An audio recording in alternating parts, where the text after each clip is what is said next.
Good evening, everybody. You're watching the Dylan Asso Show. My name is Dylan Asso, and today we're talking about objective morality since there's no news, and I'm not talking about the war in Iran again. So we're going to talk about philosophy in a sense, ethics, like moral realism and stuff like that. So before we get into the video, having a great day. I hope you guys are having a great day too. Again, there's absolutely no news to talk about, so I'm not talking about the war in Iran again. So you know what I'm talking about? Objective morality. Also, what else happened to me today was that if you look at my eye, it's being a piece of shit. That's what it's being. Because now my eye hurts. And I don't know why. It's like puffing. If you look at the difference, you'll probably see it through the camera. It looks awful. So I don't know what happened to me, but yeah. Let's get into the video. So what is objective morality? Well, we have to ask this question. Objective morality is moral realism. So what is moral realism? That there is a objective standard of morality. So, for example, murdering somebody is wrong and it's objectively wrong. The unjustified killing of a human being or a person is objectively wrong. So, we have that, right? Then you also have like anti-moral realism or moral subjectivism, which is saying that, well, morality is subjective. It's all preferences. So there's a difference between the two, right? And I would say that if you're an atheist, you can't believe in objective morality. And this has actually been objectively, it's been the biggest problem for atheists for the last, 2,000 years. They have been fighting with question, like, we can't believe anything's objectively wrong. We don't have morals. Anyways, so what are we talking about here? Why can't atheists believe in objective morality? Okay, so, well, I'm not the biggest logic guy. I am not great with logic, but I can go a little bit into logic. Pretty much, the reason why atheists can't believe in objective morality is for the simple reason is that they don't believe in God. Now, how does this make sense? Well, use this analogy. There's two people on an island. One person believes that murdering somebody is right. One person believes that murdering someone's wrong. Who's wrong? Well, you're going to say, okay, well, murdering the person on the other side, the guy who said murdering is wrong is correct. But how can you prove him wrong? Well, you can give explanations like, well, I think it's wrong to hurt people, but what's the problem with that? Why is murdering people wrong? Like, I don't see it as being wrong. So, I mean, obviously, I do see hurting and pain wrong, but sure, right? I think some pain's wrong, some pain's not, right? Besides the point. You can't say that. Like, you'd be like, okay, well, I think pain's wrong, but they don't. They think pain is good. So, what's your basis here? Well, you're just appealing to emotion at this point. And so you really just can't prove them wrong. It's really just a set of preferences that you have based on, societal norms, right? Based on what your parents' morality was, based off just pretty much mainly based off society, right? And pretty much, I always use this analogy. It's like saying, well, white chocolate is better than dark chocolate or black chocolate. I call it black chocolate, dark chocolate, right? I like dark chocolate more, but some people like white chocolate more.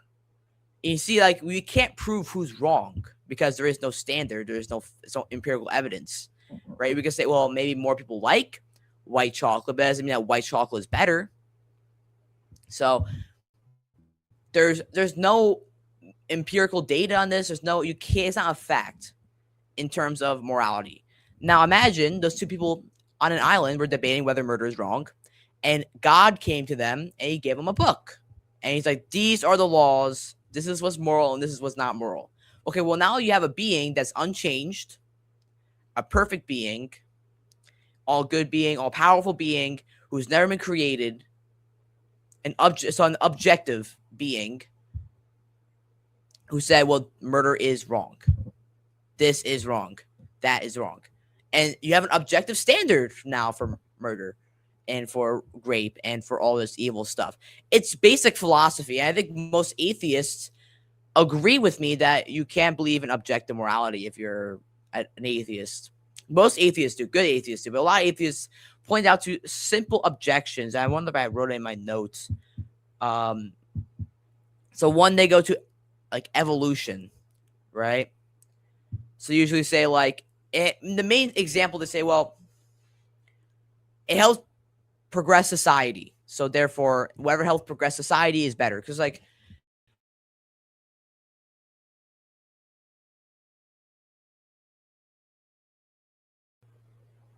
anyways, my mic went off like an idiot. Anyways, so their thing is that, well, okay, whatever helps progress society is best for the country, or best what is objectively good. Now, here's the problem with this is that, well, that doesn't prove anything. First of all, it doesn't prove that morality is objective or subjective. Second of all, you can make society progress so much easier. And well, it depends what you mean by progress. Like, what's a progressive society to you? Like, but let's say like function society. Well, you could have a more functional society with slavery, right? You could have a more functional society. You could have a more functional society with slave labor because that makes cheaper prices for people, and therefore, the consumer is benefiting more. But we know that that's objectively wrong, right? That is wrong. We can't. No one's going to defend slavery. So that doesn't mean that we should base it off, oh, evolution, therefore, right? Evolution does create like why we think things are wrong, right? And why we have to do reactions, in my opinion, that like in a sense we have a reaction to why, oh, we see a school I can't say it, I don't know if I can say it. School pupilling, right? And we're like, wow, we're disgusted by this because we have this evolutionary thing that we do have a set of morality, but it doesn't make it objective. That alone doesn't make it objective because it's still based on, in a way, on feelings. It's based on how society is, in a way, because how that society evolved. You can see this again in the morality of the Western world is completely different than the morality of, let's say, any country in Africa, pretty much. The morality is different. Women's rights, feminism, stuff like that is different. So we can't say, well, that's our objective standard, right? You can't say it's evolution. And I think morality is more discovered in a way than compared to like not then we created morality. Like people say, well, we didn't create morality, first of all. I think morality is be more discovered. Like math isn't created. We figured out math, right? Because I think that's what makes us different than other animals in philosophical frameworks. That we're rational beings that have morality. Because animals don't have morality. You just see something and then they just have like a emotional thing and they're like, okay, well that makes me sad, that makes me happy, and they base it off like senses. We don't. We have like a set morality in us, right? Second of all, I think that also we're, again, going back to that, we're rational beings, right? And therefore we have a set of like, we're different than other animals, so we need an objective standard of morality. Just like math is objective. We figured it out. We didn't create math. All because we found out 2 plus 2 was 4 doesn't mean we created 2 plus 2 equals 4. We just used, well, we used our senses to figure out whether it just creates something or not. So that doesn't make it like objectively wrong. It's more based on feelings and other things like that. And now they go to like, well, society, whatever society says is objective. And I hear a lot of people say, well, it's against the law. So I always go to this, and this is the easiest argument to debunk. Is slavery moral? Well, all of them would say no. Right?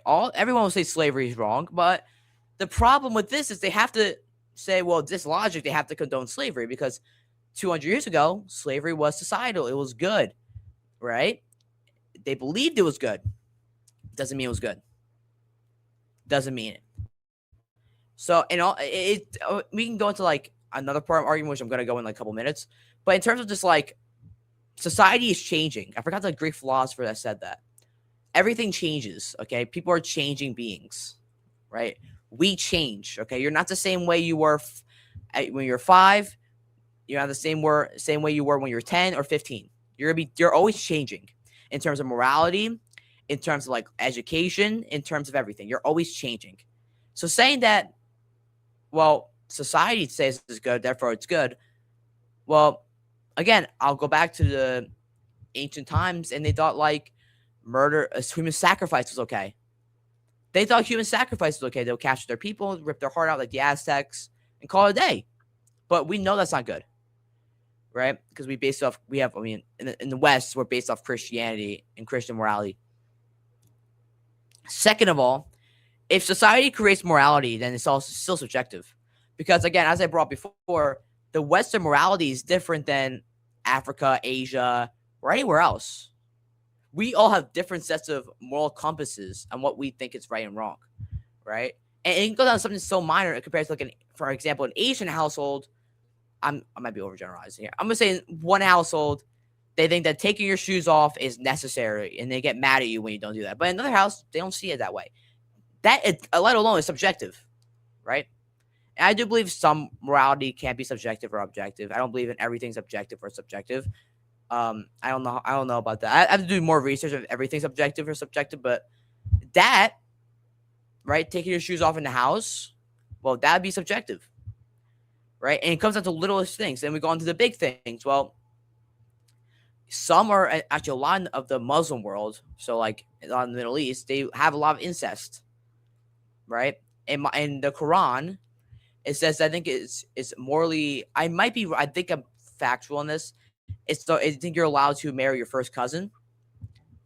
And so, but in the West, we don't want that. But we're okay with gay marriage. The Muslim world is not. They'll throw you off the building. So see how that's still subjective. We can't base that in anything. Because if you don't have an objective standard to base it off, like a lawgiver or a God, you can't base that on anything. You're just basing on what you think. And therefore, it's just preferences. That's the whole point. And then you can say, well, human opinion, right? But I already went to that, the island analogy. Then a lot of people say, well, human flourishing, whatever helps society grow. I already went to this. The problem is that we can use slavery.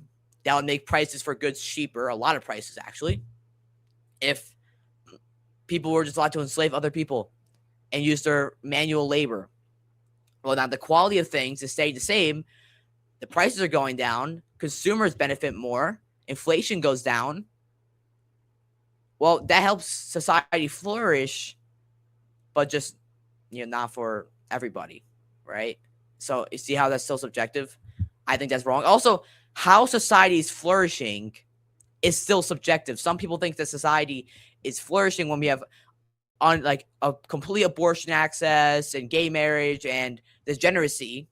And some people like me would think a society is flourishing when we're having kids, we're not having abortions, hookup culture is just done, right? That's what some people see as flourishing. So you see how that's still subjective. That's not objective. So you can't even base it, well, what helps society function? Well, we can't. Or what helps society flourish? Well, I can't. Because people think of society flourishing as two different things. That's not objective. So flourishing, it's not even that like flourishing isn't real. I'm just saying that doesn't mean get morally correct, right? So I just don't understand like this argument here. Now I'm going to go into pure reason. Again, we're going to base morality off pure reason. But again, how do we know that's correct? How do we know that's objectively correct? Because again, you say your pure reason is saying that abortion is not murder.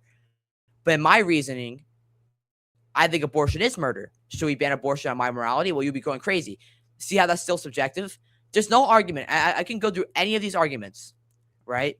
You give me any argument, and there's still a breakdown in it. You can't base morality outside of God. You can base subjective morality, but not objective morality. So now, why does God have to base morality, objective morality? Well, as I said before, the island thing is like, well, okay, well, if God gave you a book, well, that's objectively wrong. What's objectively right? But we also can just use logic. Humans are changing beings, right? Humans are changing beings. We change our morality. We change our beliefs. We change all the time. We're changing every single day, okay? When you're not the same you were yesterday, you're different. Every single day. You're not the same person you were yesterday or 10 years ago.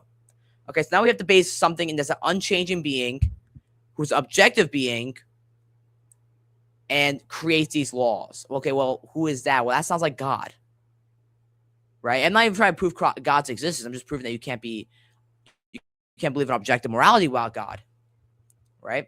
So you can't say, well, morality, it's like I feel it, so therefore it's wrong. No, well, you have to say, well, okay, well, there's an objective being, an unchanging being, who says these things are wrong, and therefore morality is objective. You have to believe in a God, right? You have to believe in a God.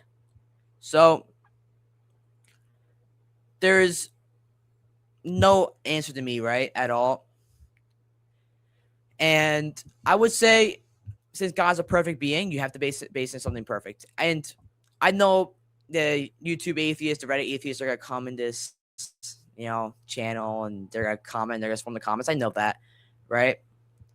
But anyways, yeah, I would say that to finish off this video, I would say atheists can still be moral, right? Atheists can still have morality. Like, it just wouldn't be objective.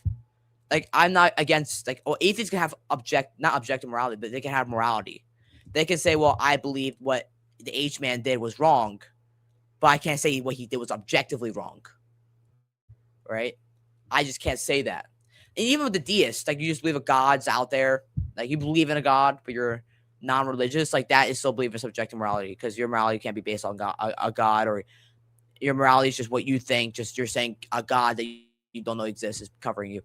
All right, you have to have like a God that has a book or a evidence, or not even evidence work, and not even just a rule book. I don't want to call the Bible a rule book, but where your God shows his morality, right? So that's what the deist thing is. But I would say that to finish off today, I would say atheists can still be moral. They just can't believe in objective morality.